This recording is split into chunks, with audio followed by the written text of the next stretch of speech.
Florian Wirtz et le Real Madrid, une alliance prévue pour 2026.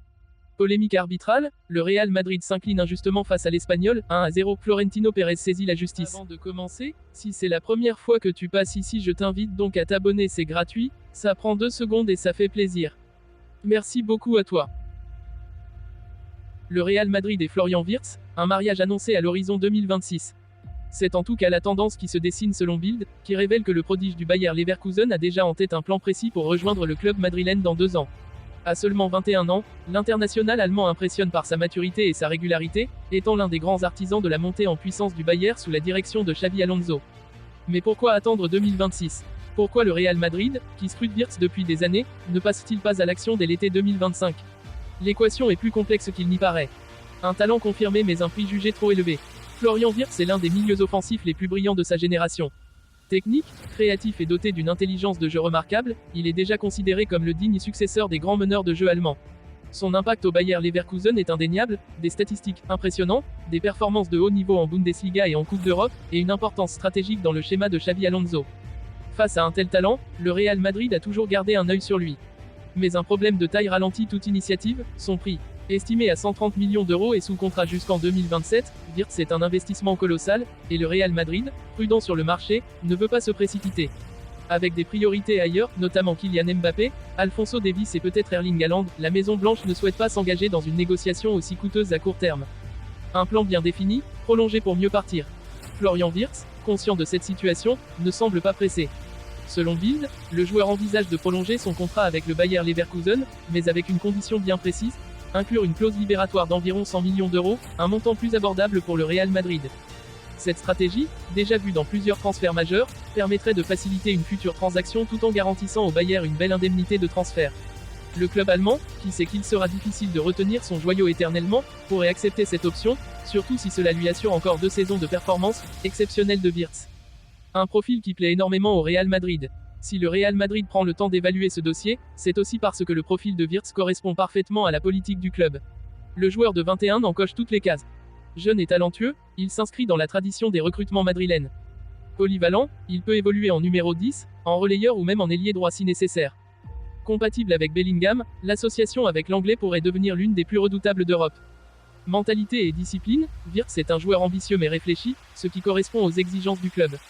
2026, le bon moment. Si l'arrivée de Wirtz au Real Madrid semble encore lointaine, tous les signaux vont dans cette direction.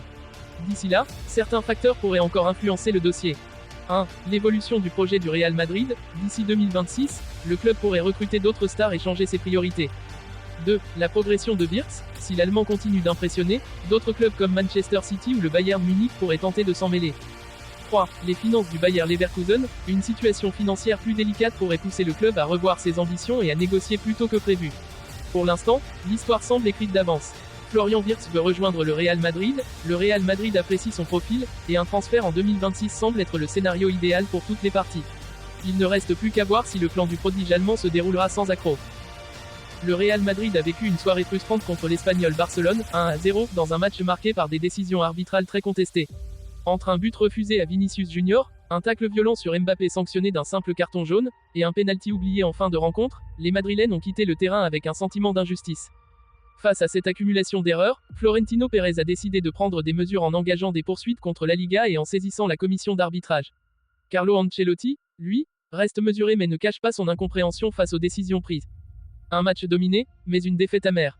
Dès le début, le Real Madrid a imposé son rythme, dominant largement la possession et multipliant les occasions. Avec 72% de possession et 20 tirs tentés, les Madrilènes ont tout tenté, mais ont été stoppés par une défense compacte et un gardien en grande forme. Le match était difficile, mais nous avons eu des opportunités, nous avons touché le poteau et nous avons marqué un but qui a été refusé. Nous avions le contrôle, mais l'Espagnol a su en profiter, a analysé Ancelotti. Un but annulé qui fait polémique. À la 62e minute, Vinicius Junior pensait avoir égalisé, mais son but a été annulé après une intervention de la VAR pour une faute supposée de Mbappé. L'arbitre nous a dit que c'était une faute de Mbappé. Je ne veux pas commenter, mais tout le monde a vu les images, et la décision est inexplicable, a déclaré Ancelotti. Un tacle dangereux sur Mbappé non sanctionné d'un rouge. Autre moment controversé, la 38e minute, où Romero a taclé violemment Mbappé par derrière. Une faute qui aurait pu gravement blesser le Français, mais qui n'a écopé que d'un simple carton jaune. C'était un tacle très dangereux. Heureusement, Mbappé n'a rien, mais c'est incompréhensible que ce ne soit pas un rouge, s'est indigné Ancelotti. Un pénalty oublié en fin de match. À la 87e minute, un centre de Rodrigo a touché la main d'un défenseur de l'Espagnol dans la surface, mais l'arbitre n'a pas sifflé pénalty. Tout le monde l'a vu, c'est incompréhensible que la VAR ne soit même pas intervenue, a souligné l'entraîneur madrilène. Florentino Pérez passe à l'action contre la Liga. Face à ces décisions controversées, le président du Real Madrid a décidé d'agir en déposant une plainte contre la Liga et en saisissant la commission d'arbitrage. Il demande une enquête sur l'arbitrage du match, considérant que ces erreurs répétées nuisent à l'image du championnat. Une source interne au club a confié: ce n'est pas une simple erreur, c'est une accumulation de décisions qui faussent le match. Nous voulons des explications et des mesures concrètes. Cette affaire risque d'avoir des répercussions importantes sur l'arbitrage en Espagne et pourrait relancer le débat sur la transparence des décisions prises par la VAR. Une défaite injuste, mais un Real Madrid déterminé à rebondir. Malgré la frustration, Ancelotti préfère se concentrer sur la suite. L'Espagnol a bien défendu, mais notre match n'était pas aussi mauvais que le résultat le laisse penser. Il faut tourner la page et préparer le prochain match.